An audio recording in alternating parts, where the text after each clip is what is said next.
Let's go more local and focus on nearby Harlem Success chain of schools and Harlem Children's Zone. Let's talk about funding and financial oversight. Over a 2-year period, Harlem Success Academy has spent $1.3 million on marketing. That amounts to about $1,100 per child.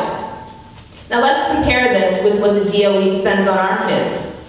$74 per child on books, software, and libraries. $388 per child for food.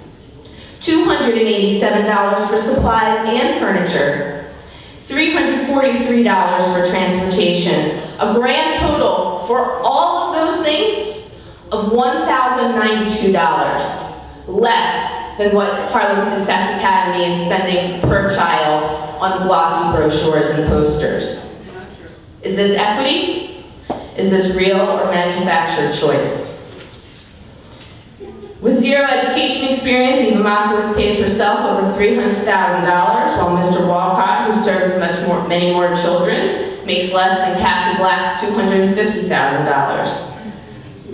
Canada, too, makes far more. Jeffrey Canada, that is. Both schools receive millions in private funds that have benefited from access to public property at no cost. Most recently, Harlem Children's Zone is giving a piece of the Nicholas Housing Projects and $60 million in funds to build their school. The mayor and the papers boasted this school would be like no other. That kids could, in between classes, they could get their cavities filled. I guess they never visited my school's dental clinic that the speech therapist shares in between filling cavities. They boasted about the 2-story public library and the dance room this new school would have. I guess they didn't go and look at their own utilization formulas that deny those kind of spaces to our public school students. This is outrageous inequity. But even more outrageous equities lie in how charters versus public schools serve our neediest students. Citywide, charters serve 57% of students who receive free lunch. 68% are served in public schools. Citywide, public schools serve 14.3% children who are English language learners. Charter schools serve 5%.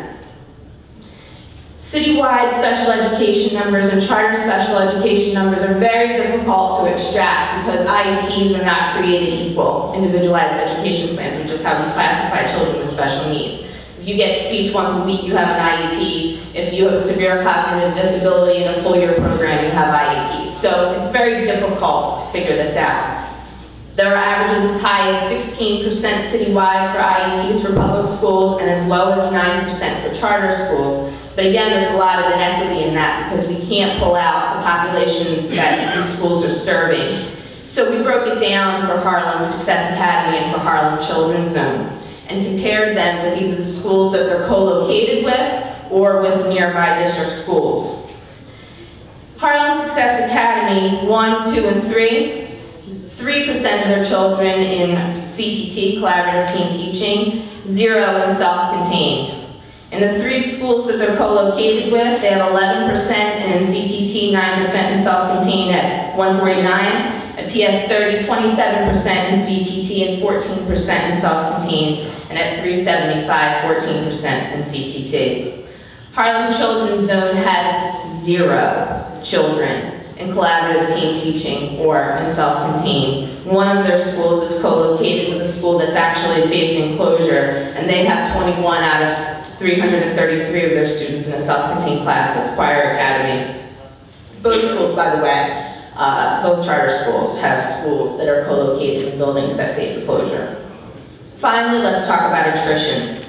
Students who leave or get bumped out or pushed out by charter schools. My time is up. I'm just going to finish this one point really quick if nobody minds. Attrition is a big issue. I won't go into the data. We can talk about it during questioning. But what you see with the attrition numbers is not only is there disproportionately high attrition, but that it coincides with their school's achievement data. So as the children leave, their test scores go up.